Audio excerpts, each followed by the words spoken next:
Drage gospe in gospode, spoštovani obiskovalci, lepo pozdravljeni in dobrodošli na našem prazniku, kajti predstavljamo novo knjigo Glasbene matice Ljubljana. Zahvaljujem se Slovenski matici, sestrskemu društvu, da nam je ponudilo to gostiteljstvo in seveda tudi predsedniku, ki je gost in je napisal tudi izjemen predspevek o našem društvu in kot sam pravi o pogledu od zunaj. 150-letnica društva Glasbene matice Ljubljana je bila povod, da z izbranimi avtorji nadaljujemo raziskovanje in razkrijemo še neobjavljene dokumente ter pričevanja o letih rasti in vnovičnega razcveta društva, pa tudi o obdobju pristriženih peruti. Posebej izpostavljamo pomen in častitljivo vlogo, ki jo je to ugledno društvo skupaj z drugimi izbranimi stanovskimi društvi in organizacijami odigralo pri postavitvi temeljev državnosti. Prvo predstavitev knjige posvečamo zato osvetlitvi kulturnega društva Glasbene matice Ljubljana v širšem družbeno-političnem in kulturnem kontekstu. Z mano so avtorji izbranih poglavij, na skrajni levi imam gospoda večkratnega doktorja Igorja Grdina. Tukaj je ob meni predsednik Slovenske matice, ki pa gotovo tudi zelo dobro poznate, dr. Aleš Gabrič, in na moji desni častni predsednik Glasbene matice Ljubljana, dr. Anton Vengušt.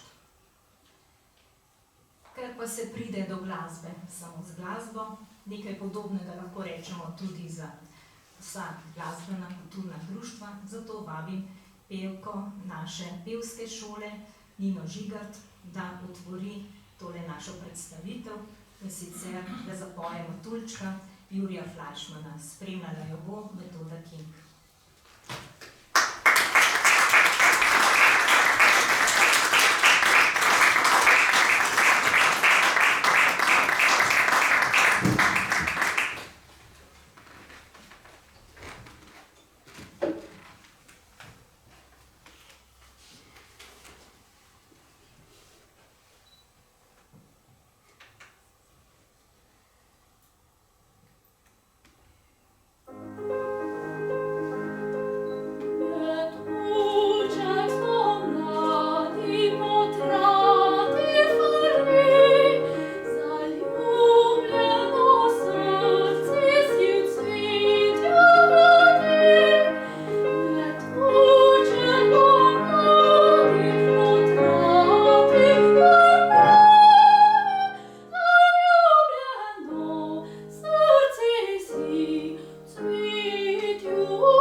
ustanovi pa Metoda King. To je naša pevka pevske šole Glasbene matice Ljubljana, ki jo vodi danes Tanja Rupnik. Knjiga z naslovom Ljubezen do glasbe nas povezuje ima v podnaslovu zapisano oživljanje spomina in nadaljevanje poslanstva Glasbene matice Ljubljana, kar izrisuje širok vsebinski lok od samega začetka delovanja pa vse do danes. Ob tem je treba povedati, da to ni prva knjiga, posvečena delovanju Glasbene matice, tudi ne prva raziskava. Obsežno poglavje o častitljivi zgodovini je prvič ob 100-letnici mešanega pevskega zbora popisal profesor violine in muzikolog Cvetko Butkovič. Znanstveno monografijo z naslovom Zgodovina, spomin, dediščina s podnaslovom Ljubljanska glasbena matica do konca druge svetovne vojne je natanko pred 10 leti pri založbi ZRC izdala žal prezgodaj preminula doktorica muzikologije Nataša Cibuj-Krstolovič. Kot je vidno že v podnaslovu te znanstvene monografije, se je njena znanstvena obravnava osredotočila na leta polnega delovanja. 150-letnici društva in kot je v svoji raziskavi zapisal dr. Aleš Gabrič, je bil to pogled na delovanje strani društva. To pa je bila tudi dodatna spodbuda, da že obstoječim raziskavam dodamo še manj znane ali še javnosti nedostopne dokumente in še enkrat tudi širši javnosti obrazložimo njeno aktivno in častno vlogo, tudi v najhujših letih obstoja slovenskega naroda. V knjigi objavljamo raziskave 8 avtorjev, dr. Branke Rotar-Pance, Katarine Zadnik, Marjetke Goleš-Kavčič, Špele Lah, Aleša Gabriča, Petra Klepčiča, Igorja Grdine in Antona Venguška. Posebno vrednost ji daje objava dokumenta Ad Aeterna Memoria, predsednika društva Vladimirja Ravniharja. Uvodni prispevek so napisala sedanja predsednica društva Veronika Brvar. Knjiga je razdeljena v 3 vsebinske sklope. Zgodovinski spomin, temelji slovenske glasbene umetnosti in kulture ter zadnja vez preteklosti s prihodnostjo. Znanstvene prispevke je recenziral dr. Matjaž Barbo, zahtevno korektorsko in uredniško delo opravila Lucija Pavlovič. Knjigo je oblikoval Jaro Ješe. Glede na to, da so za Glasbeno matico vedno trdno stali častni člani in izjemne osebnosti, ki so se borile za kontinuirano delovanje, so v knjigo vključene tudi misli stebrov slovenske kulturne, še posebej glasbene elite, ki so ob letu jubileja Glasbeni matici namenile pozdravne besede. Poslanice so prispevali, preberem jih po vrstnem redu objave, Lojze Lebič, Anton Vengušt, Henrik Neubauer, Julian Strajnar, Mirko Ramovš, Tomaž Tozon, Jakob Jež in Vida Šega. Knjiga je šla pri založbi Kulturnega društva Glasbene matice Ljubljana o podpori JSKD. In zdaj spet malo čas za predah. Vabim ta pevca, najprej tenorista z naše pevske šole, Jurija Mušiča, da zapoje Mag žari Benjamina Pavca in Metodo King, da ga spremlja.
Tvoje oči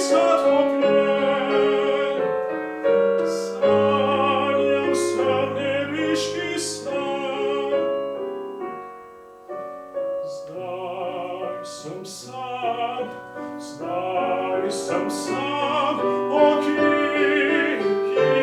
si ti.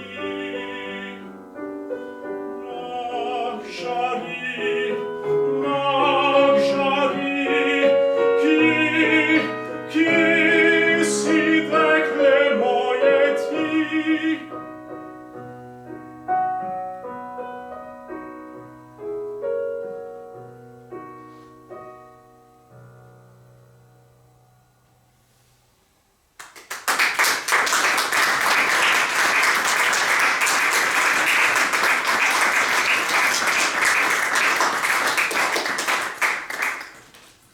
Nak žari, Benjamina Pavca, zapel je Jurij Mušič. In zdaj vabim še pevko Jerco Starc iz razreda pevske šole, Anja Rupnik, prej ste slišali pevca iz razreda Tega Varjasa Rosa za samospev Večerni hlad Rada Simonitija na besedilo Srečka Kosovela.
Prvič javno razkrivamo dokumente ter pričevanja o trdem boju za obstanek društva, ki je ne samo pomagalo pri postavitvi slovenskih glasbenih ustanov, ampak gradilo tudi temelje slovenske državnosti. Tej temi se je temeljito posvetil tudi dr. Aleš Gabrič pri raziskovanju zgodovine Slovenske matice, ki ji danes predseduje. Borba za eksistenco glasbene matice v letih 1945 in 1947 pa je naslov raziskave, v kateri izpostavlja usodno obdobje v letih delovanja društva. Besedi tako vabim dr. Aleša Gabriča, da predstavi svojo raziskavo in tudi razkrije za nas pomemben dokument o vlogi glasbene matice med drugo svetovno vojno. Najlepša hvala in lep pozdrav vsem še v imenu Slovenske matice v naši dvorani. Veseli smo našega že kar nekaj letnega rednega sodelovanja z glasbeno matico, da delamo zdaj samo en korak na daljši poti, upam, da v tem sodelovanju. Torej, moram reči, da sem bil po svoje kar vesel, da sem bil povabljen k to nalogo, da me je Veronika povabila za malce osvetlitve dela tega poskusa ukinitve oziroma v prvem koraku kar prave ukinitve z dekretom glasbene matice v letu 1945, zaradi tega, ker mi je bila stvar tudi samemu nepoznana in zaradi tega, ker sem se pri tem lahko tudi ločil nekega paralelnih primerjav usode prvih 4 tistih slovenskih društev iz časa desetletja po sprejetju društvene zakonodaje v Avstriji, ki so pravzaprav orali redino slovenskega kulturnega razvoja. Vemo, da so bili to poleg Slovenske matice in glasbene matice tudi še dramatično društvo in pa sokolsko društvo.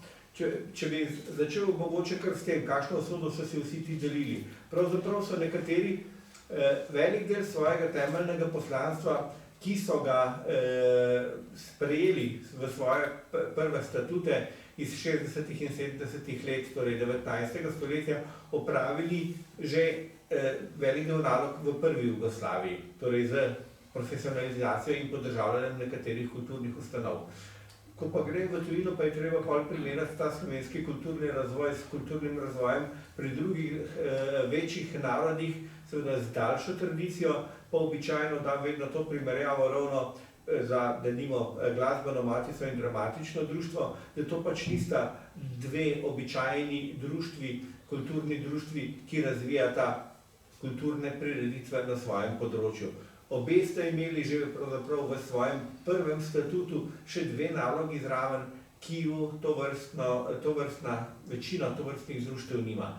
Eno je bila torej ustanovitev gledališke oziroma glasbene šole, iz katere vemo, da izide glasbena akademija.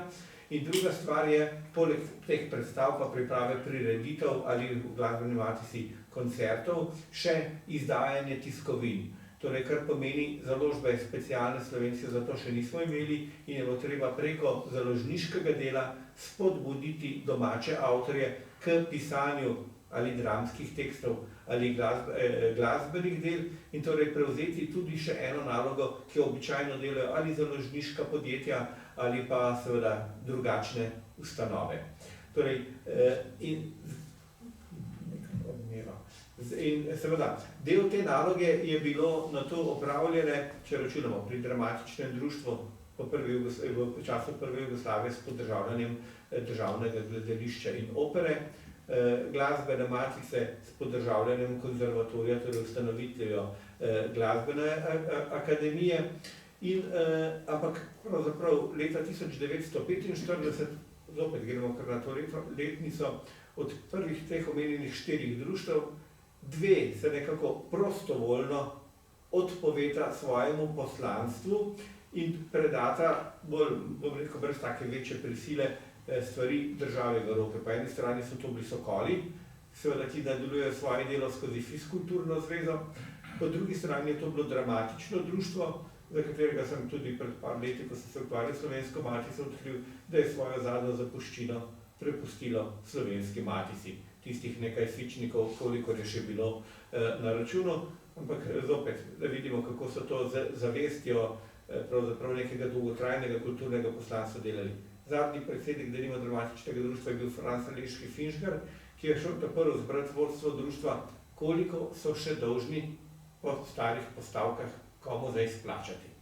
In so seveda prvo 2 leti delali na tem, da poravnajo vse svoje stare dolgove, tisto, kar bo ostalo še na računu, gre pa k Slovenski matici. Slovenska matica tudi vemo, da velik del svojega poslanstva že pravzaprav opravi s tem, ko je pobudnik za ustanovitev Ljubljanske univerze in je seveda ena najbolj agilnih pri ustanavljanju Ljubljanske univerze in ji preda tudi, torej sedanji Narodni univerzitetni knjižnici, svoj bogati fond znanstvene literature. Ker je Slovenska matica je bila pred prvo svetovno vojno, če računamo izmenjave znanstvenega tiska, pravzaprav naša največja, bom rekel, knjižnica znanstvenega tiska, ki ga na to donira univerzi, da bo imela Slovenska univerza oziroma tisti, ki se borijo za Slovensko univerzo, argument v Beogradu za to, da dobijo vse papirje oziroma vse dekrete, vse odloke, ki jih rabijo za širitev Ljubljanske univerze.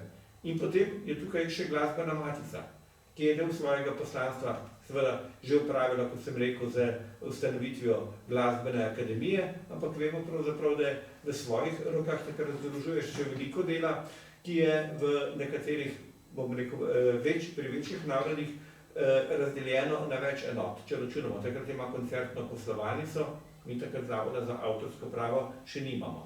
Ima priprave glasbenega tiska, ker specialnih založb za glasbeni tisk takrat ni, čeprav ga mogoče še nekateri drugi tudi tiskajo. In torej, na koga najbolj zopet pritisne politika leta 1945, na tisti 2 društvi, ki seveda nista se pripravljeni prostovoljno odreči tistemu, kar sta skozi desetletja ustvarjali na slovenski kulturni sceni. Slovenska matica je samo za primerjavo, zaprav 3-4 leta nekje na robu hoje sem in tja obstoja, izide zelo malo knjig, na to je še nekaj let pravzaprav kot nekakšna podružnica državne založbe Slovenije, DZS-ja, ki je bila ustanovljena kot državna monopolna založba za učbenike in šolski tisk. Glasbena matica pa je seveda v nasprotju s Slovensko matico, ki sicer ni formalno ukinjena, ampak je pritisk na njo tudi močan v tistih prvih letih, pravzaprav pa z dekretom leta 1945, da ne izpolnjuje pogojev po novi društveni zakonodaji, kar naenkrat ukinjena. Tukaj pa naletimo na cel, bom rekel, zelo različen spekter na to odzivov na to dejavnost. En je znotraj glasbene matice, torej opisan v Ravniharjevih delih, v Ravniharjevih spominih in v Ravniharjevih odgovorih, torej v pritožbi. Najbolj se mi je zdel ta zanimiv, seveda Ravniharjevski pisatelj, ki sem ga že prej spoznal skozi tiste njegove spomine pa poglede na dogajanje v vojnih letih, pa leta mojega življenja si bil tudi tam sovremnik, nisi bil, torej na njegove spomine. In tukaj vidimo pravzaprav tudi v teh njegovih odgovorih na pravni sistem leta 1945, kako med vrsticami napiše nekaj v tem smislu, če nas že mislite ukiniti, napišite vsaj tako odgovor, da bo vsaj voda pil. Torej, že kar malsko ironično napiše nazaj, da se morajo pa vsem tisti, ki take odloke pišejo, malce bolj potruditi, kaj se stavijo skupaj in kaj vržejo na papir. Da ne bom predolg. Torej, ne pride nikakor do čiste ukinitve, ker problem ni v tem, kaj je glasbena matica delana, ker se na to pojavlja v javnosti, pa v govorih še naslednja desetletja, ker se pravzaprav ta pritisk z očitkom kulturnega molka, očitkom kolaboracije, pravzaprav ne pojavlja predtem, dokler ne pride do zaostritve odnosov med glasbeno matico in državo. Seveda to šele propagandni aparat na to sproži te očitke, ki na to dolgi čas letijo na glasbeno matico. Kar je po mojem mnenju v zadju in sem to tudi poskušal dokazovati, je seveda finančni vidik, materialni vidik. Matica razpolaga z glasbenim šolstvom, matica je še vedno tista, ki ima veliko besedo pri glasbeni akademiji, matica ima veliko stavbo, kjer bi lahko šla novo ustanovljena državna srednja šola noter in matica ima seveda svoje deleže pri filharmonični družbi oziroma filharmoničnem društvu in matica ima skozi seveda tiskovine, pravzaprav eno privilegirano pa močan položaj na področju glasbenega tiska. Leta 1945 pa imamo približno situacijo na založniškem področju takšno, da so ukinjali pravzaprav vse stare založbe, razen ene, torej Mohorjeve, ampak to zaradi drugih vidikov, to zaradi odnosov z Avstrijo in željami za lastništvo Mohorjeve družbe v Celovcu. In ustanovljene so nove centralizirane državne založbe. Torej tudi glasbeni matici je treba nekako iz rok vzeti to moč, ki jo ima pri založništvu glasbenega tiska, tudi zaradi tega, da se bo lahko na to dosegla programska preusmeritev teh tiskovin v željeno politično ideološko smer. Torej, če zaključim, kar sem poskušal pokazati in nakazati, je, da je temeljni problem, ki ga nova oblast vidi pri glasbeni matici, njena moč in to je tudi kapitalska moč na področju kompletnega ustvarjanja glasbenega. Torej, s prostori glasbenega šolstva se deleži v filharmonični družbi s centralno stavbo glasbene matice in seveda z založništvom tiskovin. Kaj, če pogledamo, v tem, ko so glasbeni matici v enem letu približno vse te stvari odvzete, pravzaprav sočasno država ustanavlja ekvivalentne državne ustanove. Torej, koncertno poslovalnico, založništvo glasbenega tiska preide na državno založbo Slovenije in že v prvem povojnem letu delujejo na dediščini glasbenih šol glasbene matice, 6 nižjih glasbenih šol in srednja glasbena šola v Ljubljani, ki je na to določena kot nek prototip za vse nove glasbene šole, ki se v naslednjih letih ustanavljajo na slovenskem ozemlju.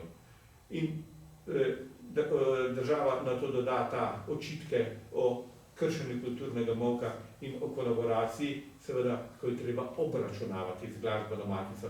Da pa stopim samo en korak nazaj, pa še vrnem še k vprašanju, kaj je Medvojna delala. Pravzaprav leta 1941 vemo, da so slovenski tisk v Ljubljani objavil veliko udarnostnih izjav novim italijanskim oblastnikom, takšnim ali drugačnim. Glasbene matice tukaj ni, slovenske matice tukaj ni in še nekaterih kulturnih društev tukaj ni.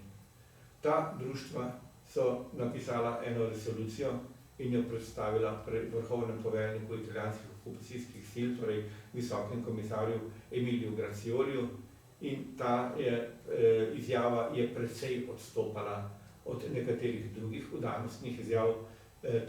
Odstopala je tako, kot je rekel takratni delovode, če smem temu reči, slovenske matice, ki je tudi večinsko napisal to, torej France Koblar. Pa imamo tamle na koncu, imamo tekstno na sliki na koncu. Torej, bila je taka, da je ni objavil noben ljubljanski časopis. In o njej se nič ni govorilo.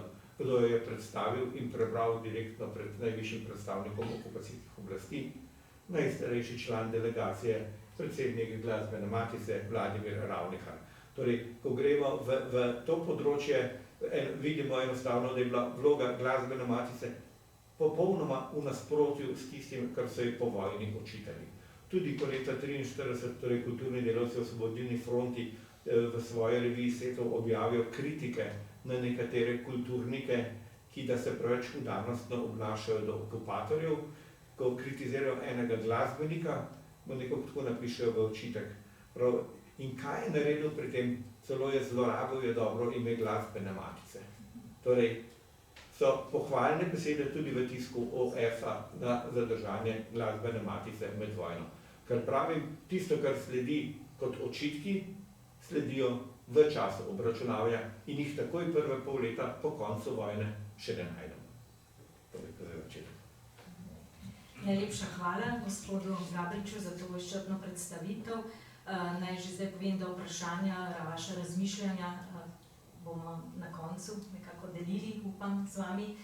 Zato bi predala besedo naslednjemu sogovorniku, našemu častnemu predsedniku, dr. Antonu Venguštu, ki je pri nastajanju knjige sodeloval kot avtor raziskave Ponovno rojstvo glasbene matice Ljubljana in je tudi avtor poslanice jubileju društva, hkrati pa tudi hranitelj pomembnega dokumenta, zadnjega predsednika, bi lahko rekli tistega častitljivega obdobja predvojnega društva glasbene matice Ljubljane, dr. Vladimira Ravniharja, torej Ad Aeternam Memoriam. Zakaj se vam je zdelo pomembno, da se ta dokument javno objavi, gospod Vengušt? In koliko lahko pripomore k razumevanju delovanja društva danes in pa razširjanju njenega ugleda? Gospod Gabrič je omenil, da so se pojavljala ta mnenja o kolaboraciji in kršitvi kulturnega molka glasbene matice Ljubljana. Naj povemo, da to še vedno se pojavljajo tudi včasih celo v znanstvenih tiskih, da se pojavlja ta ena in ista mantra. Hvala. Moram začeti nekje na začetku. Jaz o glasbeni matici nisem imel pojma, dokler nisem prišel na študij v Ljubljano.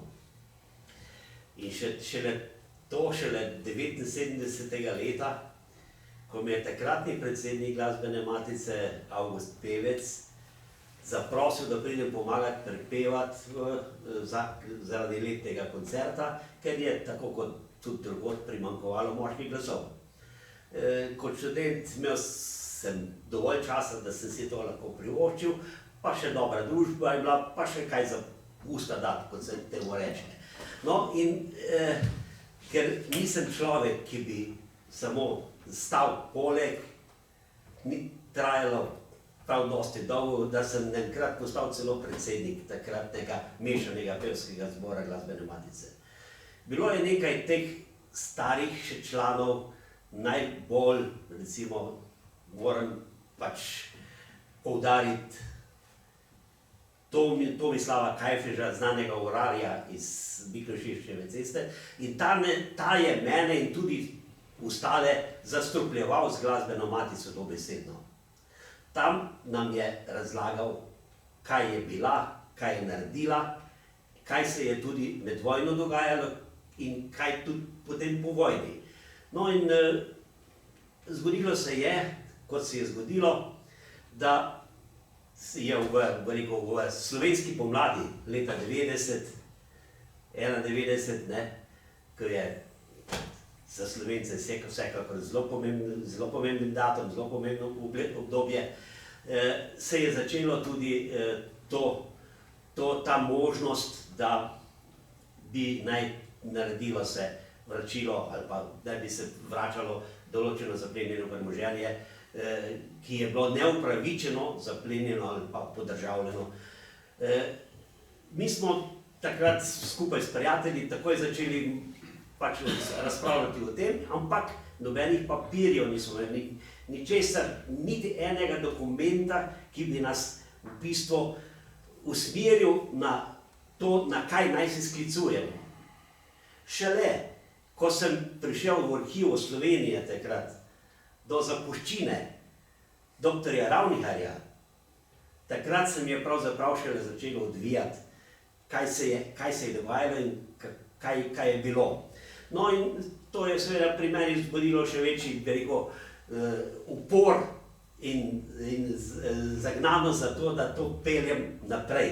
Čutil sem to dolžnost, da če sem pač jaz zdaj na tem mestu, da moramo to speljati, predvsem iz tega vidika, da nekako tudi operemo to dobro ime Glasbene matice. Ker vemo, kaj vse se je takrat dogajalo. Ta fama, kot je rekel že dr. Gavrič, da se je Glasbena matica odinjala okupatorju, je bila pač na dnevnem redu. Povsod se je to slišalo in dokler nisi imel nekega dokumenta, nekega dokaza, temu nisi mogel oporekati.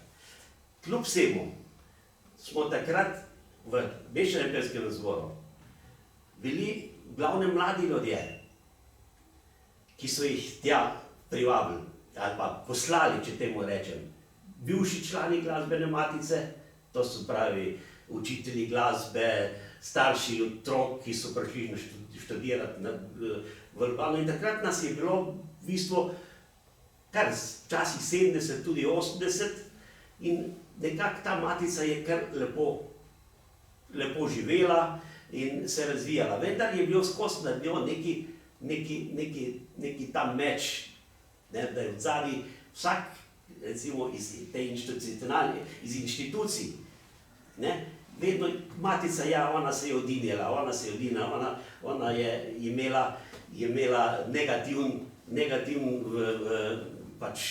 prizvok v javnosti nasploh. No,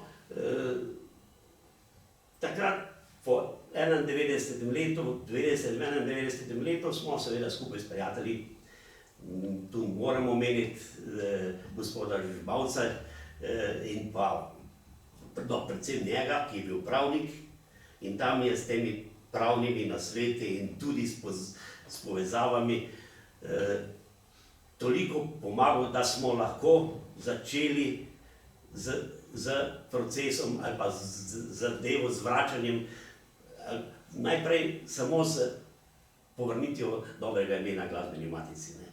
No, ko se je začel pripravljati ta zakon o denacionalizaciji Zden, seveda tam, če se dobro spomnite, ni bilo noter niti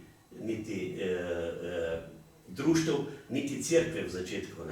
Tako da so bile v bistvu upravičene samo fizične osebe. Mi smo takoj že, prej, ko je še bila v pripravi zakon o denacionalizaciji, smo takoj naslovili že zahtevek, čeprav predčasno, na Ministrstvo za kulturo takratno, ravno zato, da bi pač protestirali na nek način in s tem dali zakonodajalcu vedeti, da nekaj tu ne štima, da je preozek, da ne zajema vseh možnosti ali pa vseh zadev, ki so upravičene. No in to smo potem nadaljevali vse dokler ni prišlo do spremembe zakona o denacionalizaciji. kot sem že omenil, od leta 1998 zadeva je trajala, ne, od 1991 pa vse do 1998 je trajal ta proces vračanja premoženja glasbeni matici, dela premoženja za tistega, ki smo lahko pridobili dokumentacijo, ker treba je vedeti, da je dokumentacija bila odstranjena, druga, da je bila požgana, tako so povedali stari matičari, in da je tudi niti v nobenem arhivu nismo našli nobene dokumentacije, niti o lastništvu, niti o zaplembi, niti primopredaje, ničesar. Tako da smo se morali v procesu sklicevati v bistvu na ta možnost, ne, da je matici na zvijačo, ne, oblasti,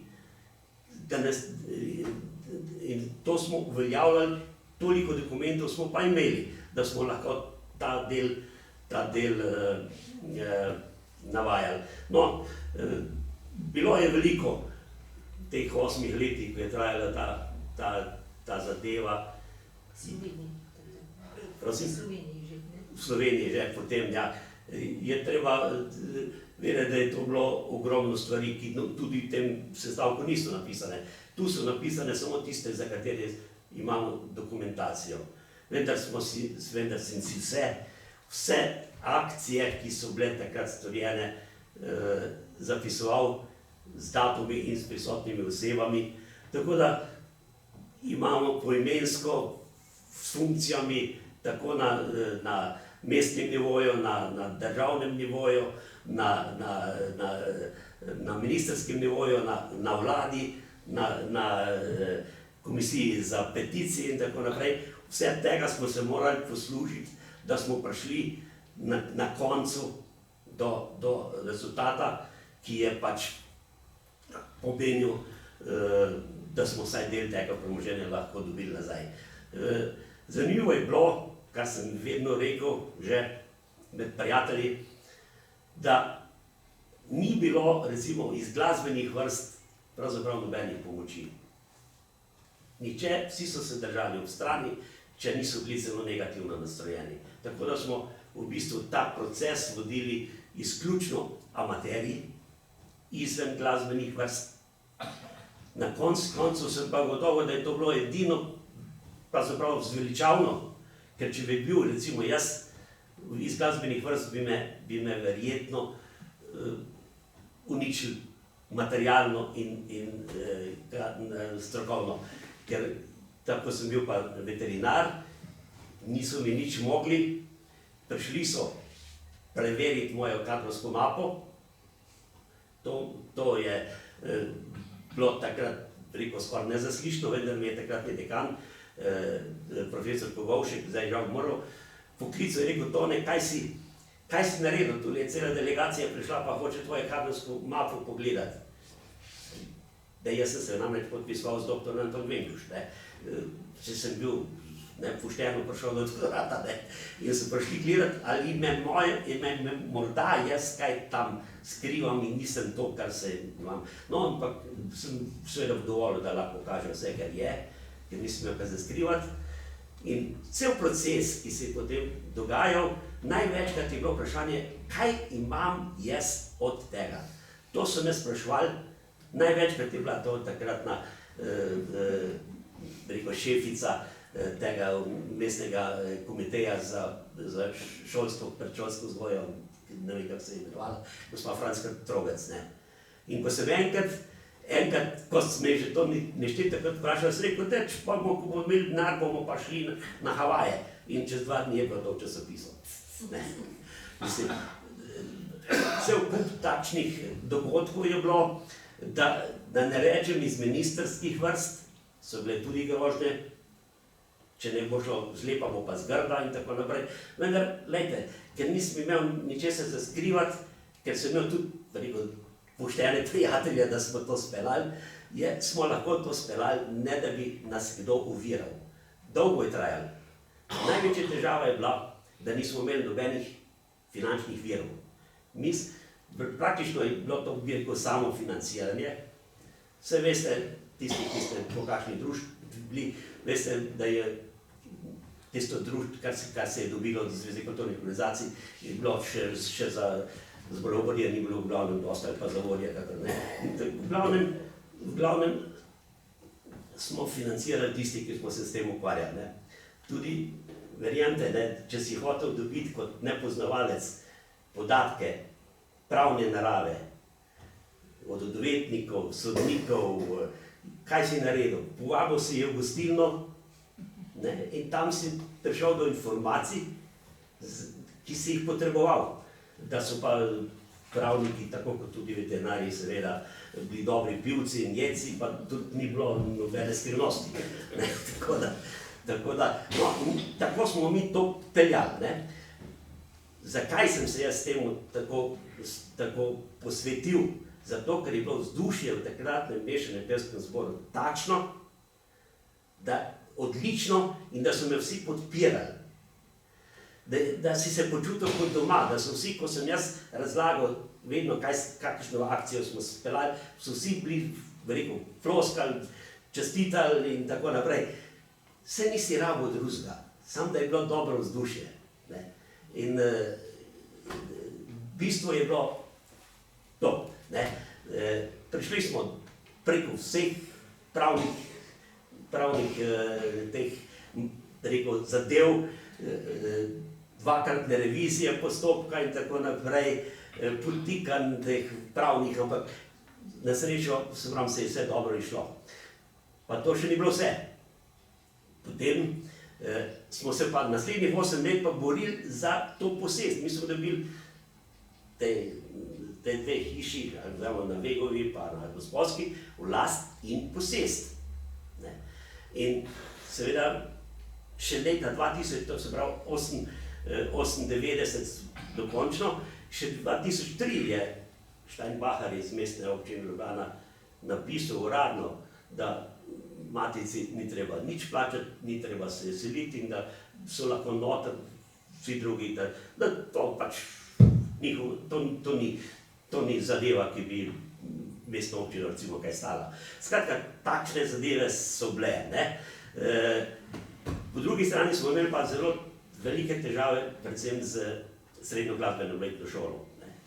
Mi smo, takrat je bil ravnatelj, je bil Tomaž Buh, verjetno veste.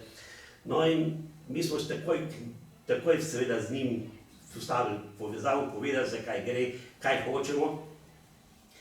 In ker nikakor nismo mogli dobiti te posestvi, niti last, niti posest, smo morali na koncu tudi tožiti za izpraznitev prostorov in izselitev glasbene in baletne šole. Tu je pa postal problem. Kljub temu, da smo osebno povedali večkrat, da ne bomo šole izselili pod nobenimi pogoji, vendar je zaradi pravnih postopkov smo to morali storiti, sicer bi to zastaralo. In vendar je ta srednja šola imela tudi izgleda svoje ozadja in je pač širila med profesorskim zborom in tudi okolj, da mi hočemo uničiti slovensko glasbeno šolstvo. Matica, slovenska matica, ki je bila v bistvu pobudnik, iniciator slovenskega glasbenega šolstva, mi pa zdaj uničujemo slovensko glasbeno šolstvo.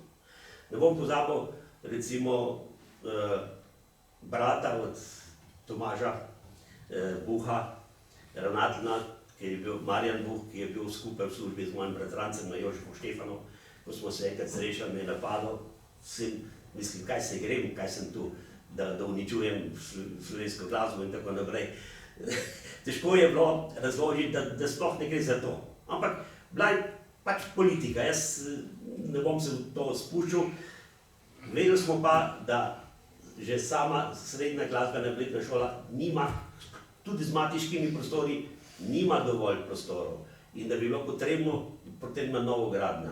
Mi smo predlagati, da gremo skupaj ta boj, ne? Ampak recimo, ravnatelj je pač izkoristil Matico za to, da je pač prišel do srednje glasbene in baletne šole, nove, ne?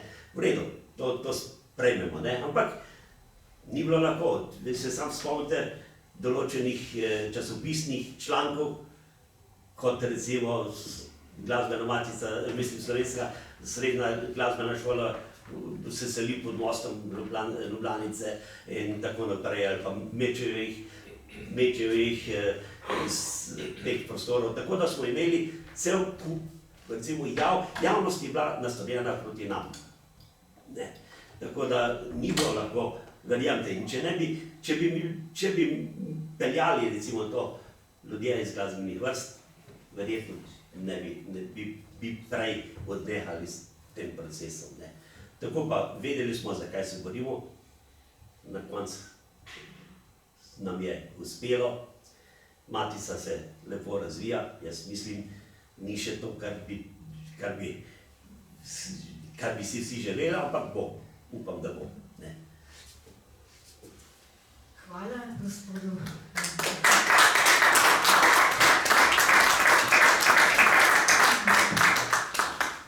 Hvala tudi za to čustveni osebni prikaz, kajti, kot je povedal, je večinoma vodil ta boj, kar samo, skupaj s podporo res predanih pevcev.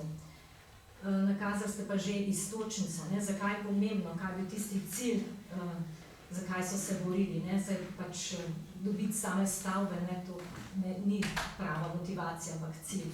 Pomembno je, kaj bo v teh stavbah, kako bomo oživili spomin, kako bomo gledali v prihodnost. In tukaj se mi zdi, da je najbolj poklican v tem tudi gospod Igor Grdina, kajti njegova raziskava Stalnice in prelomi v zgodovini glasbene Matice postavlja delovanje društva prav v ta širši družbeni kulturni kontekst.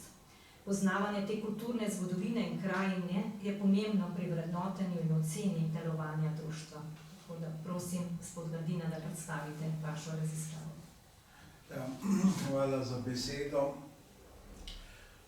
Zdaj, ta razprava je pravzaprav pogled iz precejšnje višine, ker gre za institucionalno zgodovino, ne toliko za personalno, ker zadnja raziskava dr. Krstunovičeve je to že v veliki meri opravila, potem je seveda tista Mahkotova kronika, ki je tudi sijajen pogled v delovanje vsaj zbora.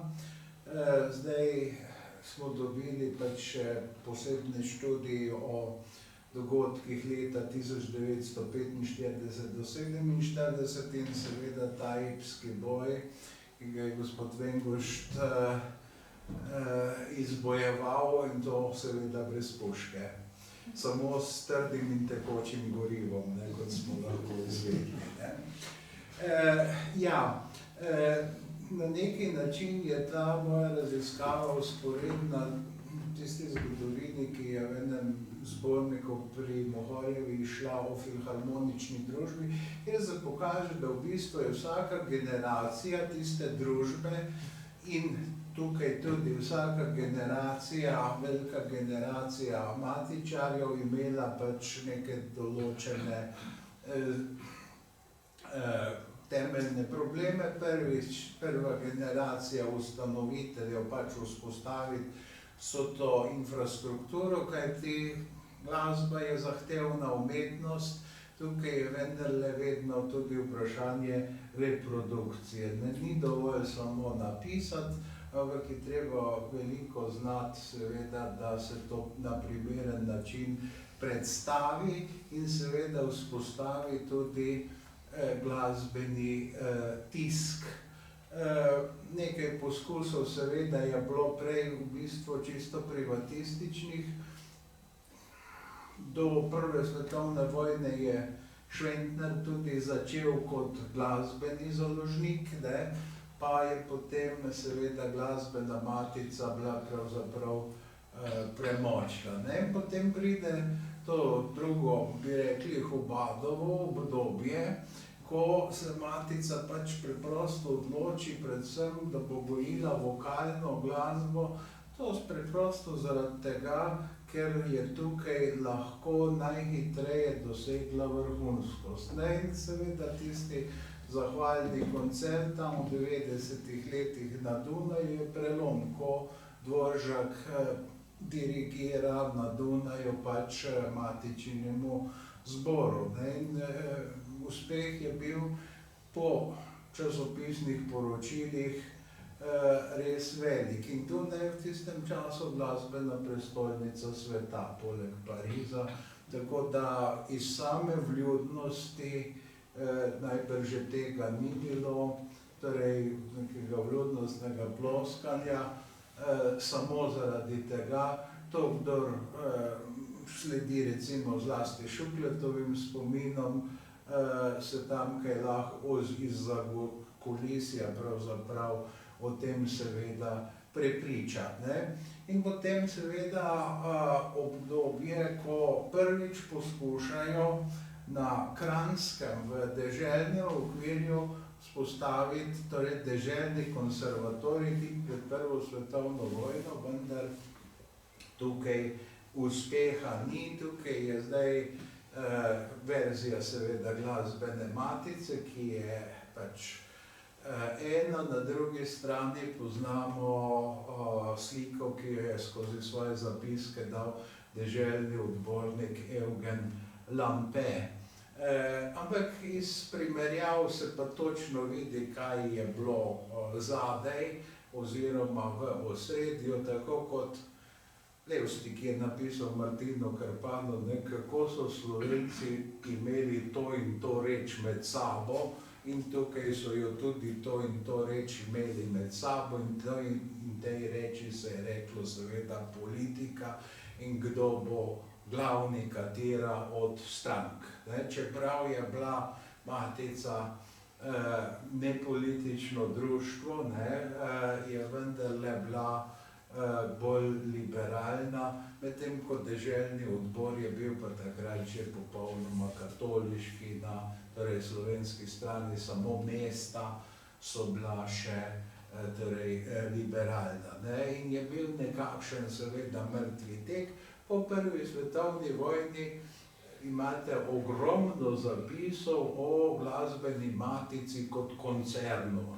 Torej,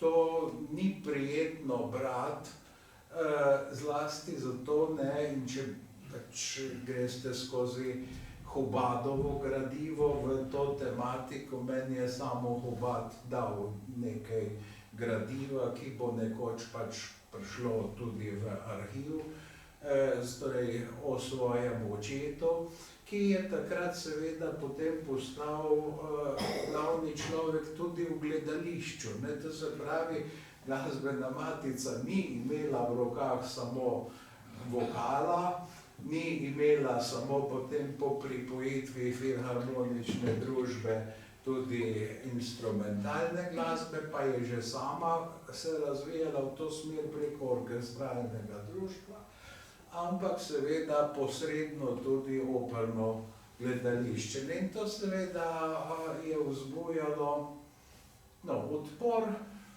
po domače zavist.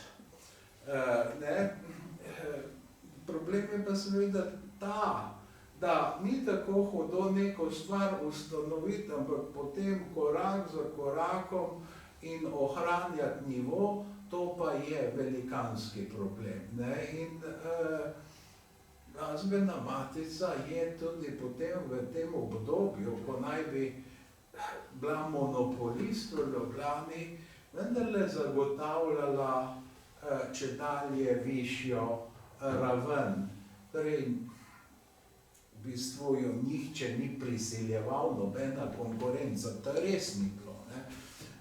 Oziroma, da bi bila vsaj približno na takšni ravni. Ampak vendarle, potem ustanovitev konservatorija, ustanovitev glasbene akademije, ki potem prerasla v akademijo za glasbo, in ko gledate kakšno notno zapuščino vnuku, vidite štempelj glasbene matice, potem Akademije za glasbo in potem še Nuka. Ne? In točno vidite, kako so muzikali, rokopisi potovali. Ne? Torej, in glasbena matica je zdaj tukaj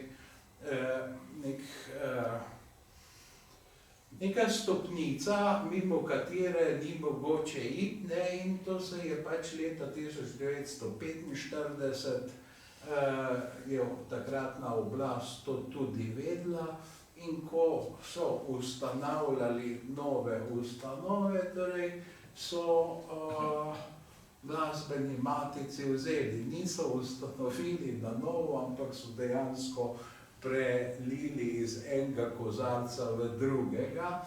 Potem je to, kar je kolega Gabrič rekel, ja, pojavile so se te obtožbe, zlasti v zvezi s tistim najbolj takrat produktivnim skladateljem, ki mu je njegov kolega, ki je pozneje tudi na Akademiji za glasbo predaval kompozicijo, obljubljal med vojno, da bo z zobno ščetko ribal Kongresni trg, ne, ker je pač posvetil neko reč Gracioliju, ne, torej tretjo simfonijo, ne, če smo natančni. Ne. In potem seveda pride ne samo te obtožbe, ampak ko je Galusova obletnica, tisti je pa res zanimivo, ko dva zbora priredita slavnostni koncert po istem Šimendu. Torej, uvodno predavanje o Galusu, pa potem zbor Filharmonije, pa seveda matični zbor, pa ki ima pa drugega uvodničarja. Ne? Skratka, tukaj se vidi, ne, da je matica pravzaprav res bila ne samo, torej, da ji je bilo odvzeto tisto, kar je bilo odvzeto, ampak da je bila tudi, da bi naj bila čisto obrok potisnjena. In velika stvar je pravzaprav to, da se je zbor obdržal, ne, in tukaj je Ravnihar verjetno kot pravnik videl naprej, mogoče bo kdaj, mogoče ne bo. Ne. No in potem je seveda ta zborovska generacija, ne, in zdaj je pač ponovna razširitev, ne. Zdaj kot zunanji opazovalec lahko rečem, da ta matica ima med glasbenimi ustanovami pri nas posebne poudarke, ne, predvsem goji to vseslovenskost, planetarnost slovenske glasbe, ne, torej to so vendarle bile izvedene partiture, ki so nastale v izgnanstvu oziroma pač v emigraciji, ki dotlej pri nas niso imele mesta. Tukaj so se pojavili oposi skladateljev, ki jih prej ni bilo v razvitu. Skratka, tukaj je pa tudi najgloblje umetniško in poslansko upravičilo za tisto, kar je gospod Vengošk delal, to se pravi, da se je kot lev boril za to, da ustanova preživi in da potem postane življenja zmožna, ne, in da ne ostane vse samo na papirju. Ne. Skratka, razumel je to pač nalogo, mogoče bolj podzavestno na začetku, kajti kdo bi si mislil lahko, da se bo to vendarle tako razvilo, da je zdaj pač glasbena matica seveda spet ponovno steber glasbenega življenja v Ljubljani, eden izmed. Nikoli več ne bo tistega obdobja po prvi svetovni vojni, verjetno se ga tudi noben ne želi, ne, ker mora biti več središč, ne.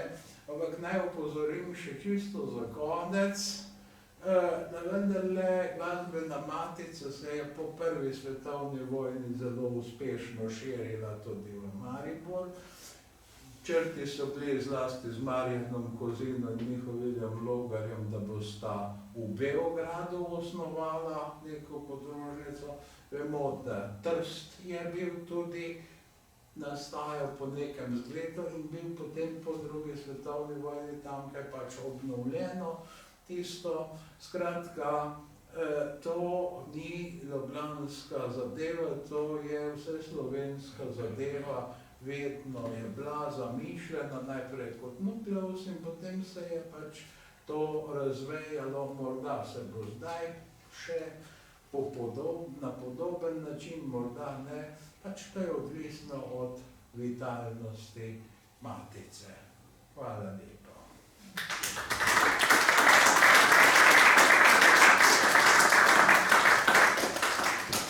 Hvala gospodu Gardini za predstavitev, predvsem tudi za razmislek in usmeritev naše vizije. O čem razmišljati še posebej pri programih Glasbene matice Ljubljana. Zdaj pa vabim k razmisleku vprašanju vas, dragi gostje, da vas vprašate naše sogovornike, morda kakšno besedo o knjigi ali pa o Glasbeni matici. Torej, beseda je vaša.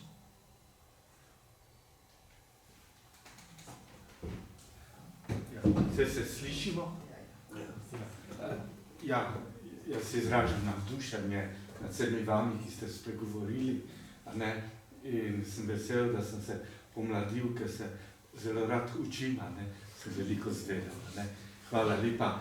Bi pa nadaljeval tisto vprašanje 45-47, zakaj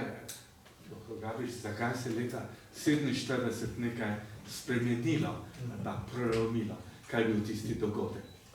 Ja, torej, pravzaprav gre za zaključek tega celotnega procesa, ko je tak, bom rekel, kar malce primitiven napad na matico februarja 1947, torej pred njenim občnim zborom, 3 dni je pravzaprav sugerirano Glasbeni matici, da mora spremeniti kolaborantski upravni odbor, vodilne kadre, da bo primernejši za danes. Ampak gre samo za zaključek tega procesa, ki je potekal skozi celo leto 1946 za usklajevanje, kako spremeniti statut matice, da Glasbeno matico vsem pustijo delovati kot glasbeni zbor, ampak da jih hkrati odvzemajo njeno premoženje. Tako da imamo 2 do 3 variante v arhivih teh predlogov statutov, ki se spreminjajo in tega 47. leta končno pride do tega občnega zbora, kjer Vladimir Ravnihar dokončno zapusti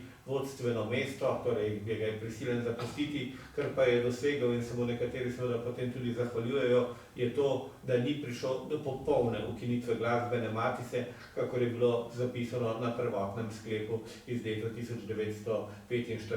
In potem seveda Ravnihar se odpove temu, napiše ta spis, ki je zdaj tukaj objavljen. Najdemo ga tudi v Ravniharjevem arhivu, torej v arhivu Republike Slovenije, kjer lepo popiše kompletno to kronologijo pritiskov na Glasbeno matico 45-47 do tistega trenutka, ko pride do občnega zbora, na katerem je bolj sprejet in potrjen nov statut, s katerim se Glasbena matica je prisiljena omejiti na pevski zbor in po katerem pravzaprav ostane brez premoženja, ki je podržavljeno. Če bi pa govoril o teh fazah tudi znotraj tega obdobja, bi pa se mogoče šel. Prva faza je seveda podržavljanje nižjih glasbenih šol.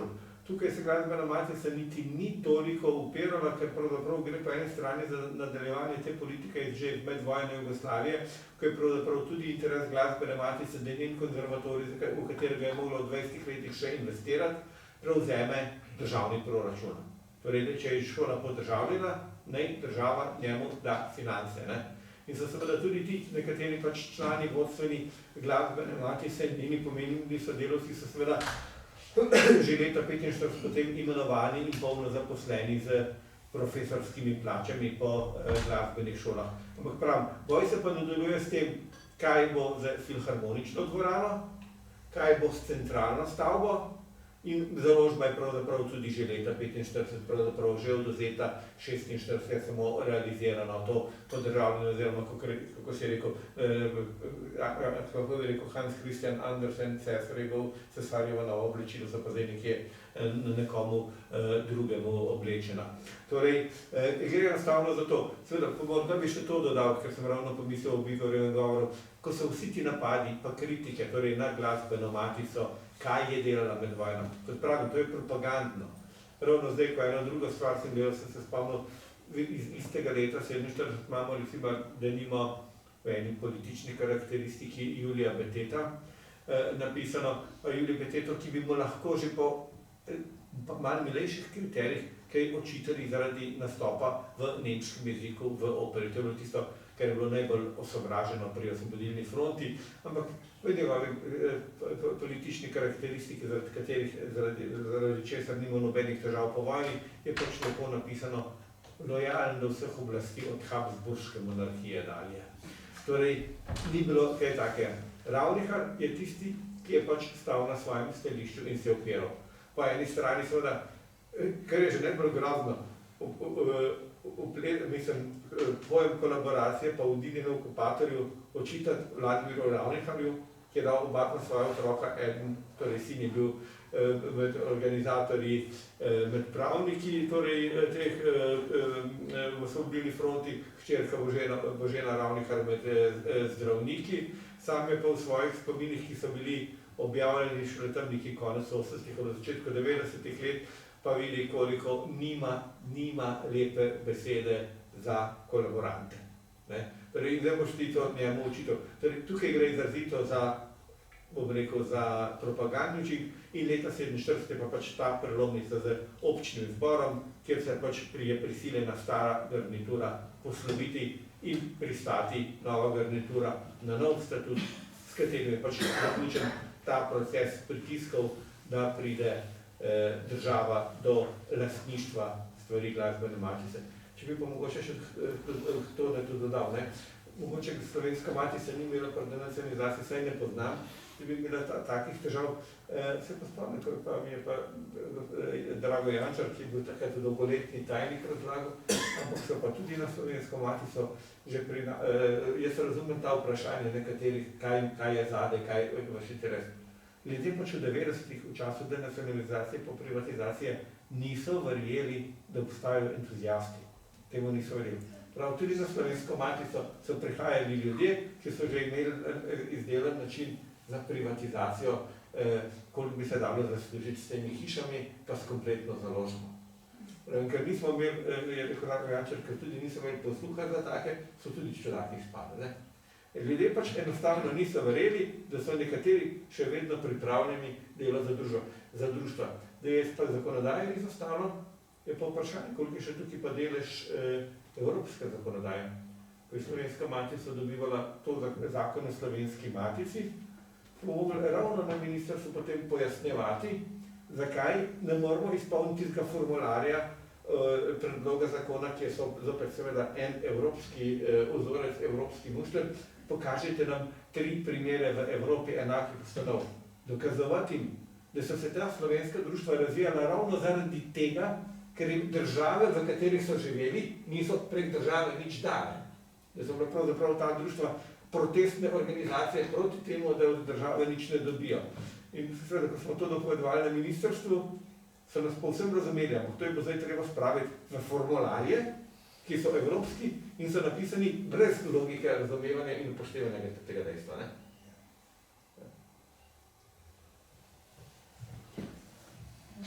Ja,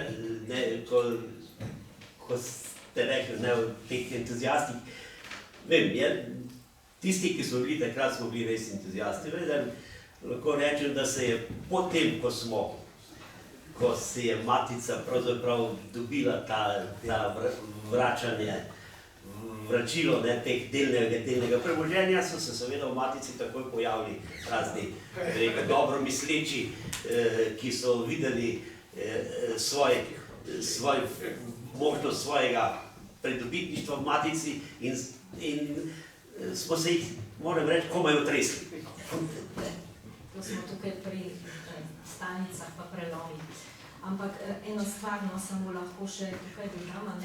Rekli ste, da Slovenska matica se je generalno, da ni imela takšnih pritiskov, potem se tudi vidi pri vračanju tudi neenakovreden status za položaj pri ovrednotenju glasbene kulture, glasbe in s tem posledično glasbene matice. Glasbena matica nima nobenega zakona, noben se ni v bistvu od politikov zavzel za to, kar je dala slovenskemu narodu.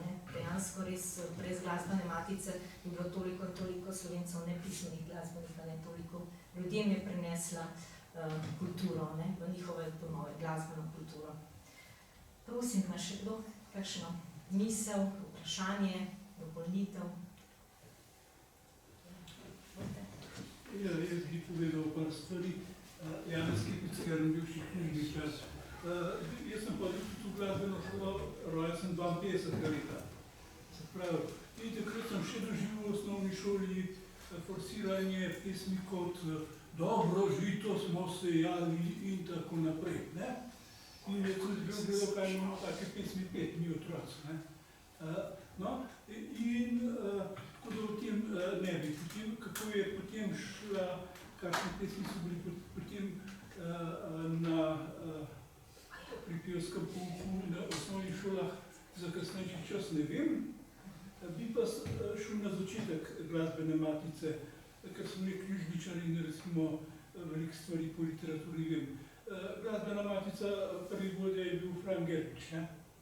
A je tako? Ja, glasbena šola. Operni pevec, skladatelj, njegova žena je bila operna pevka, njegova hči Jarmila je bila operna pevka in sta ustanovila že pred prvo svetovno vojno po obstoječih pevskih društvih odlično pevsko društvo Ljubljana, o katerem sem jaz kot bivši knjižničar zdaj z veliko težavo zbiral podatke.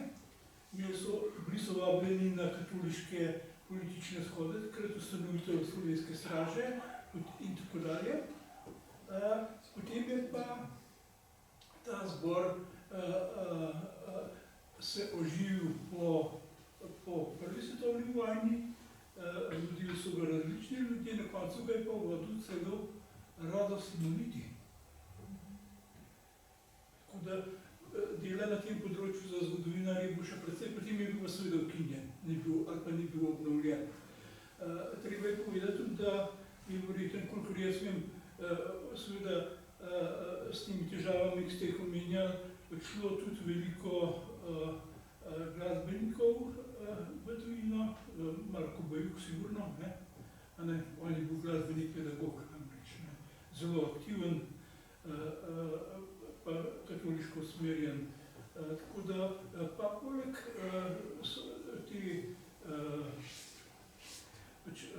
bolj liberalne usmeritve ali pa narodnostne smo imeli zmeraj Slovenci tudi katoliško glasbo, cerkveno, pa tudi društvo, Cecilijino društvo in tudi skladatelje, seveda, da rečem Hugolin Satner, Premrov, prosim, tako da tega raziskovanja še nekaj. Ja, hvala, da ste nam prižgali žark nove luči. Mi smo to prebrali pri profesorju Kuretu v Ljubljani, precej piše, ampak ni to tema našega današnjega srečanja, zdaj Cecilijansko društvo in spet poglavje zase, člani so bili seveda tudi pri glasbeni matici, ne moramo vsega naenkrat, ne.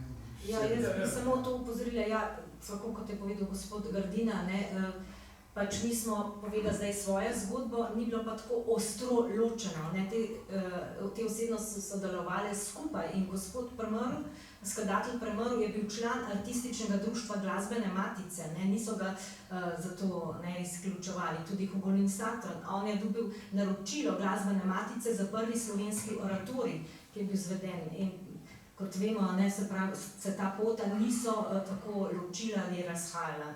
Seveda pa vsako društvo mora si popisati svojo kroniko in povedati.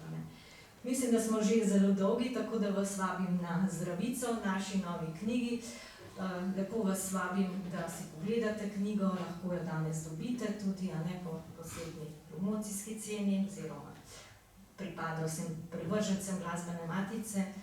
In pa vabim vas tudi, da morda prijete tudi na drugo predstavitev, ki bo v okviru Slovenskih glasbenih dni. Takrat bomo pa osvetlili malo drugačni del, se pravi, ta je bil družbeno-politični, kulturni, na Slovenskih glasbenih dnevih bo pa bolj čisto na sami vsebini.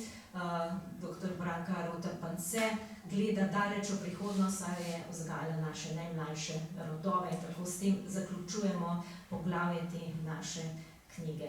Lepo vabljeni, zdaj pa na zdravico.